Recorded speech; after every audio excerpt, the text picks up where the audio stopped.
Simple things like that in life. I'll tell you a story. I consider myself as a food person. I love food. I'm a foodie. So anywhere, any restaurant that basically, I love buffet. Buffet is it's my favorite. Buffet, all you can eat, line up. And I was in Texas with family, small town called Austin. So we went to this Brazilian all you can eat. Beautiful place, nice, restaurant. Like amazing variety of food. When I got there, I was like, wow. I was lost for words. I'm like, I'm gonna eat every single thing here I can.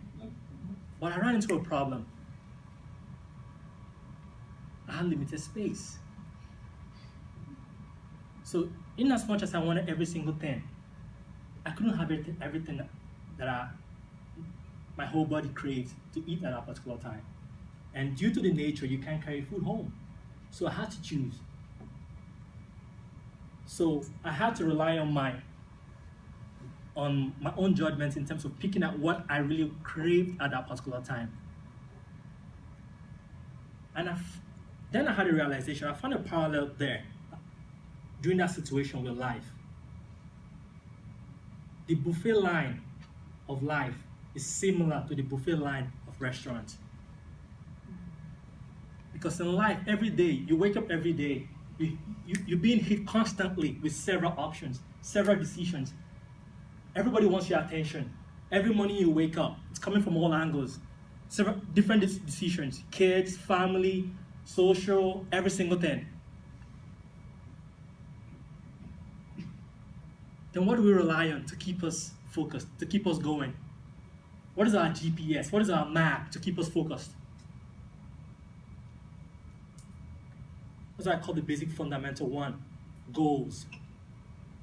It's something we as humans, we can't do away with. Every one of us need goals. You might argue that, oh, we have goals, people have goals. I believe everyone here has goals. But majority of people don't really know how to set goals. You can have financial goal, you can have goal for your career, but you don't really grasp the whole concept of a goal. We are a whole being as individuals, and the reason why 95% of people don't know how to set goals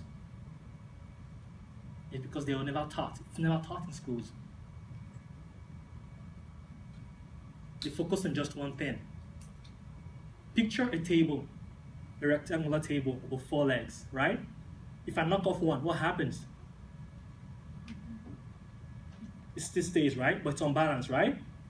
It still has 3 legs. If I knock off 2, what happens? It becomes unbalanced, right? It still stays, right? It still works, but it's gonna be slant.